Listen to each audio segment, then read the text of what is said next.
guys, so I'm finally back with another video. I know it's been a while, a couple of weeks at least, but I had some family things I was taking care of, so hopefully now I'll be back in the groove of things.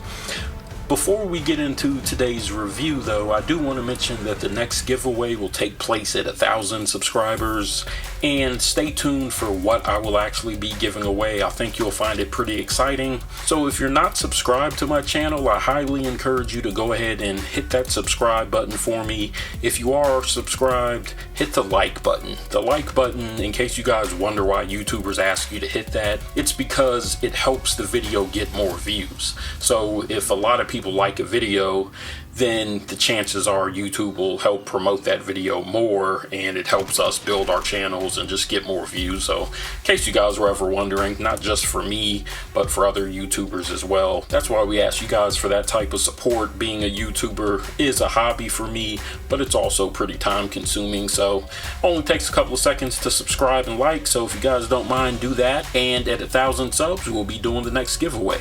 Now enough of that, let's get into today's review. As you can see, we're going to be taking a look at the Marvel 80 Years Legend series, The Punisher. And this is an updated look for The Punisher, a more modern take. I'm not sure which comic this look debuted in, so you guys can let me know in the comments. I'm not really a huge follower of the Punisher comics. I am a big fan, however, of the character. I always enjoyed his backstory. I think they could have done a better job with the Punisher movies. I still don't think they got it completely right. The Netflix series was pretty good, but I'm still waiting for them to really nail this character on the big screen. So taking a look at what we get here, we get Punisher with kind of the Punisher war paint on his face. You get an extra head, you get a handgun, a DMR style type sniper rifle, and then you get an assault rifle as accessories. Once we get him out of the packaging, we'll be able to take a closer look at his belt. He also has a pistol inside of a holster. Unfortunately, you can't take the pistol out of that holster, but once I get him out, we'll be able to talk about that a little bit more. So without further delay, let's go ahead and get him out of the box. Okay, so here's Punisher out of the box, and I have to say I love what they did with the updated, more modern take. As you can see, I have him holding the assault rifle and the pistol. The sniper rifle is laying in front of him. You can use any of these guns in either hand. Both hands have the trigger fingers on them, so that's something that I like. Now talking about the weapons for a moment, they did some things that I like here with the two-tone. You have the FDE and the black. Those are actually some of my favorite combinations in real life as well. For the sniper rifle here, I think I may end up painting the scope black. I'm definitely gonna paint the tip of it black, and also the front and rear of the scope. I'll probably go ahead and paint those black just to give it a better look. But overall, I'm glad to see that they started switching up some of the looks of their weapons, and they're not just giving us plain Jane vanilla all black weapons. I like the two-tone look. So now let's go ahead and take a close-up look at the Punisher with his face paint on, and then we'll do a head swap before moving into articulation.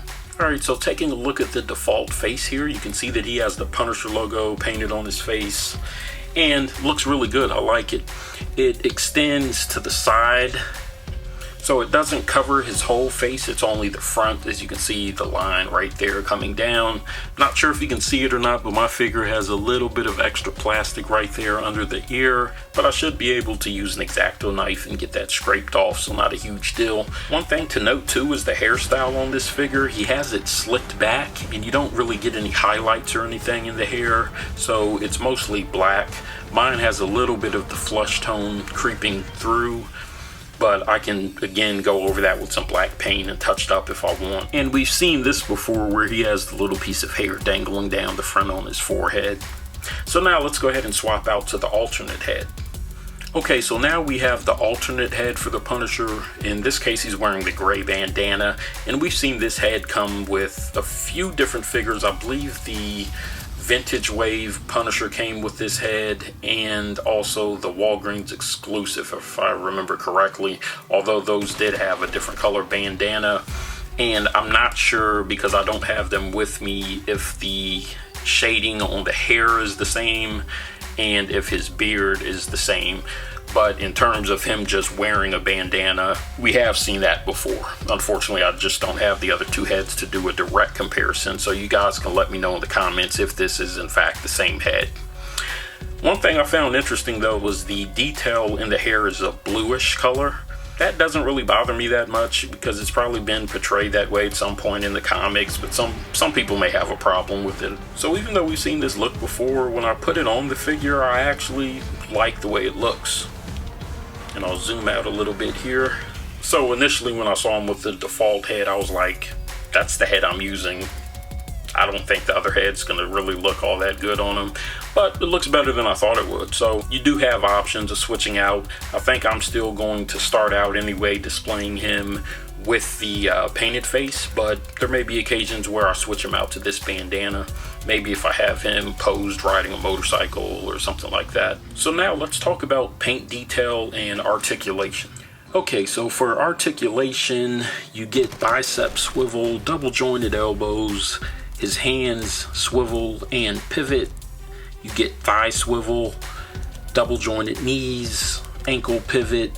For the front, he does have waist swivel as well as upper torso swivel. You can get him looking up pretty much all the way straight, which I was very happy about because when I saw the sniper rifle, I already had an idea of a pose that I wanted to put him in, and I was able to pull that off successfully.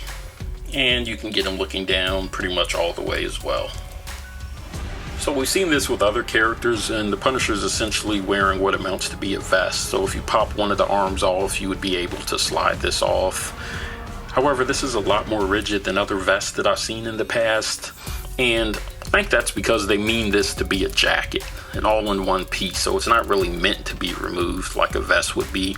But we've seen them use this technique before where the character is supposed to be wearing a jacket, and they just use a vest to kind of make it blend in, and that allows you to have mobility of the arms. I've never seen it this rigid though. In most cases, it's a little bit more pliable to make it easier to pull off if you wanted to for whatever reason. In most cases, it doesn't really make sense to do it, but that's just something to note. It conforms well to his body and still allows mobility, so I think they did a really good job with that. You have a little peg hole on the back, which I'm not really sure what that's meant for. It is only on the vest, what I'll call the vest part of the jacket. It doesn't go through the figure itself. None of the accessories that come with it, as far as I can tell, actually allow you to peg anything in there, so I'm not sure if this is a reuse from another figure. I don't recall seeing it before, but you guys can let me know in the comments. But like I said, it's really rigid up here, and you know, barely any flexibility to it. But if you want to get it off, you can. You would, like I said, just have to pull one of these arms out, maybe both of them, and you could slide it off. So one thing to note is with the upper torso swivel, because the Punisher logo is painted on it in two different locations, when you use the upper torso, obviously the eyes are up here, and so it throws it off a little bit. But if that's a big deal to you, then you can just simply use waist swivel and keep him in a straightened position. Another thing to take note of is this pouch on the side right here. These are straps that you can move up and down. You don't get a whole lot of movement out of it because it's really meant to stay there. But what this is, these are molded in, but they're extra magazines for the assault rifle. And then taking a look at his belt, he has 2 grenades on there. That pistol that I was talking about that's molded into the holster, it's non-removable, which is a bit of a disappointment because he does come with the pistol. So it would have been cool if this holster actually allowed you to put this pistol in there. I'm not sure why they molded it in there, but nonetheless, that's how they did it. So looking at the back of the belt, he has another molded in accessory, which in this case is a knife. He has a pouch, and then he has a total of 6 extra mags, 3 of which appear to be for probably the assault rifle, I would assume, and then he has 3 more that are attached to the front. So he's packing some pretty serious firepower. He also has the gloved hands. But now let's go ahead into my final thoughts on the 80-year anniversary Marvel Legends The Punisher. So for my final thoughts, the only thing that I think they could have done better with this figure is just allow that holster on the side to work with the pistol that came with them instead of being molded in. Other than that, I don't really have any complaints. I think they did an amazing job with this. the head is really the star of the show for me. The painted face is what does it. I love the way they slicked his hair back, and he, you know, has the angry look on his face, and he's just ready for business. I picked this up from my local GameStop. You can check online, order it online, or just go to your local GameStop and get it from there. But let me know what you guys think about this version of the Punisher. Do you like it? Do you not like it? Do you prefer the classic vintage look? Let me know. Don't forget to like and subscribe. Once again, the next giveaway will be at 1,000 subs, and in upcoming videos I'll be releasing more details as to what the giveaway prize will be. But for now, thank you guys for watching. As always, thank you for your support, and I'll see you on the next video.